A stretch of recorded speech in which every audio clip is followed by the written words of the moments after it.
Deretan kasus keracunan makanan bergizi gratis MBG mencuat dalam beberapa pekan terakhir.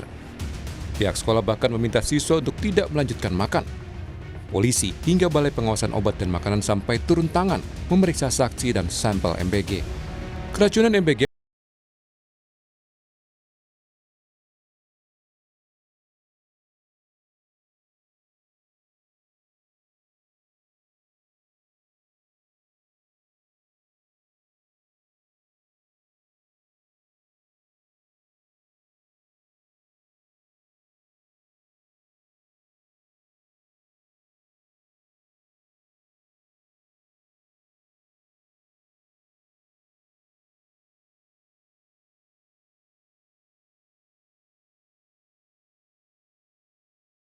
September.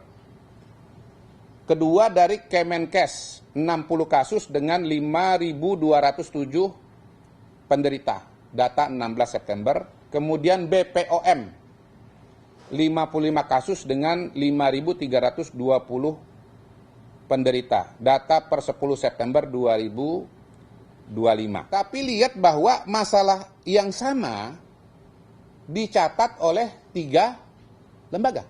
Bahkan oleh BGN sendiri, ya. Nah, yang kedua, angkanya secara statistik itu sebetulnya sinkron, sama-sama di sekitar angka 5.000 ya. Ketua DPR RI Puan Maharani meminta pemerintah melakukan evaluasi total terhadap pelaksanaan program MBG. Itu perlu dilakukan agar tidak ada lagi siswa yang dirugikan dalam program ini. Nanti tentu saja kami akan melakukan pengawasan tempat-tempat yang mana ada masalah di tempat dapur-dapur MBG untuk melihat secara langsung itu sebenarnya masalahnya itu seperti apa, apakah di dapurnya, apakah di sekolahnya, untuk bisa melihat dari hulunya itu sebenarnya masalahnya seperti apa. Jadi memang evaluasinya itu harus dilakukan secara total. Imbas banyaknya kasus dugaan keracunan, Badan Gizi Nasional bakal membentuk tim investigasi untuk menyelidiki menu hingga dapur program makanan bergizi gratis. BGN menilai belum tentu semua makanan yang bermasalah memicu keracunan. Saya akan membentuk tim investigasi untuk masalah hal yang diduga keracunan dan juga tim investigasi di bidang menu makanan atau dapur. Merespon banyaknya kasus keracunan MBG, Indonesia Corruption Watch (ICW) mendesak evaluasi total program ini. ICW menilai tata kelola program MBG buruk dan minim pengawasan. Dengan adanya terbukti tata kelola yang buruk, minimnya akuntabilitas, dan berulang kali merugikan warga, dalam kondisi seperti ini, pemerintah harus segera menghentikan pelaksanaan MBG agar tidak terus menimbulkan kerugian lebih besar bagi masyarakat.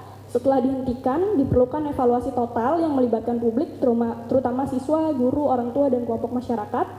Dan evaluasi ini penting untuk memastikan kembali jika memang MBG ini akan dilanjutkan dengan perencanaan yang lebih matang, mekanisme dan pengawasan yang independen, transparansi dan akuntabilitas anggaran, serta memastikan memang program ini benar-benar berorientasi pada kebutuhan warga, bukan kepentingan politik atau ekonomi elit.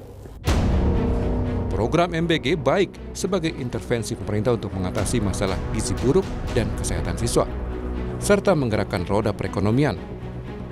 Menurut ICW, pemerintah harus memastikan perbaikan tata kelola, akuntabilitas, dan orientasinya harus benar-benar kepada siswa dan sekolah. Tim Liputan Kompas TV.